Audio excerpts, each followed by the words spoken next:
If you didn't hear the news, the Wall Street Journal reported that Elon Musk was donating $45 million a month to Donald Trump's campaign.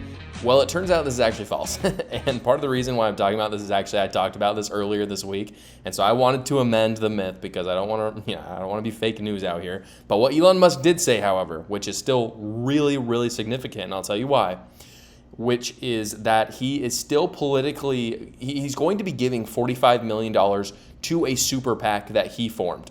And how super PACs work is super PACs are essentially is an organization where people can give to that and they can then do things on behalf of campaigns for an unlimited amount of money. And the reason why that's significant is because you can only give a limited amount, I think like $3,000 to $4,000 to a politician, right? And so $3,000 from Elon Musk, not a lot of money. $45 million a freaking month is a ton of money. And so is he donating that directly to Donald Trump? No. But what he said in a recent interview with Jordan Peterson, I'm going to show some of it in just a second, is that he has started something, I think it's called the America First Pact. It was something along those lines.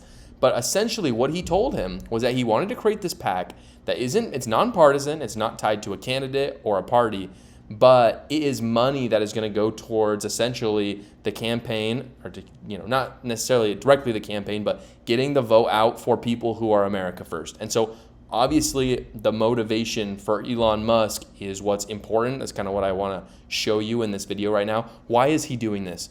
And I think that this interview with Jordan Peterson about his son and transgenderism and what's going on in his family is a really good representation of what is driving him to donate so much money. So without further ado, take a look at this video. Well, it happened to one of my older boys, where I was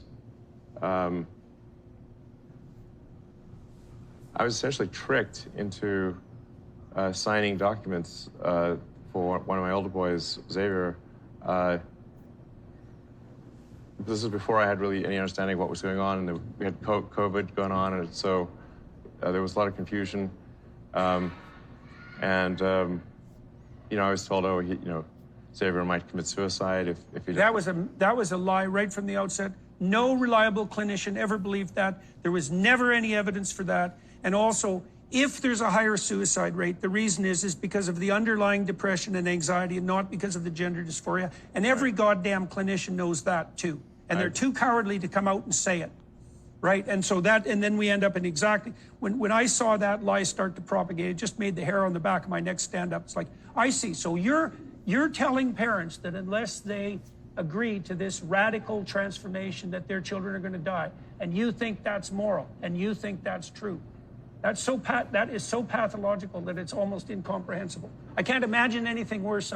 I can't imagine a therapist doing anything worse than that, or sitting by idly and remaining silent while his colleagues are doing it. It's pathetic. It's incredibly evil, and I agree with you that people that have been promoting this should go to prison. So you can see there his motivation. When something like that, which is so awful, happens to you and you feel duped in that way, and again, he has a PhD in psychology, which doesn't always mean something, but I do think that it does hold some weight, and I think that Jordan Peterson is incredibly honest. He's really not a conservative either, but he happens to fall kind of on the right on this issue. You have two people who are saying that this is total crap, and it's very clear why Elon Musk would donate so much money to a super PAC. So to be clear, $45 million a month is going to the super PAC from Elon Musk, and much of this is probably going to go towards helping Donald Trump this year because from what Elon Musk has said, again, he hasn't said this explicitly, but we can surmise from what he said that Donald Trump, in his mind, is the America First candidate. So, and by the way, the distinction is important because Elon Musk is essentially aligning himself with a principle instead of a person. And I actually support this big time because he's literally saying he puts America first, that the America First agenda over Donald Trump, which, by the way, everybody should do that. If you're voting for Donald Trump, really cool. That's awesome.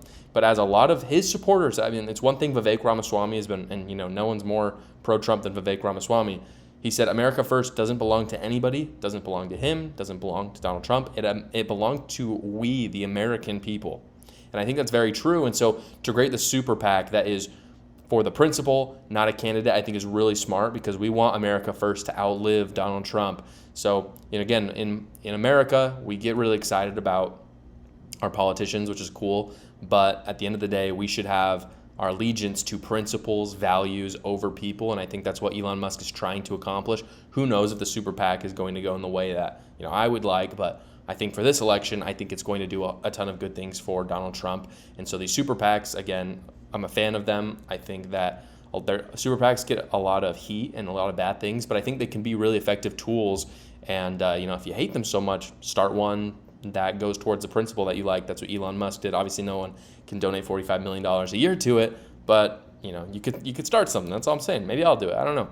But one thing I do have to say about the reporting on the story and the gaffe that the Wall Street Journal had. Again, the Wall Street Journal, very credible in terms, I say credible with, quotations, because the mainstream media is really not credible at all. But in the eyes of the world, I suppose you could say it's considered to be one of the more credible ones.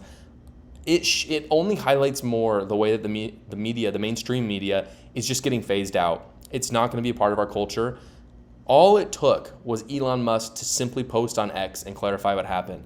The citizen journalism that can happen on social media, especially when it's a free speech platform like X, is just massive. And on YouTube as well, being able to report like this in such a accessible manner where it's free. Again, YouTube, not always free speech. I don't even know if I can say that on here, frankly. They're probably going to get mad at me. Not always free speech, but if they were, that would be so powerful. I think that's what X brings to the table. But I've said for a long time, again, I think the legacy media is going to crumble. I think this is another example of that. Thank you so much for watching, everybody. Please go down below, comment, like, and subscribe, and watch another video.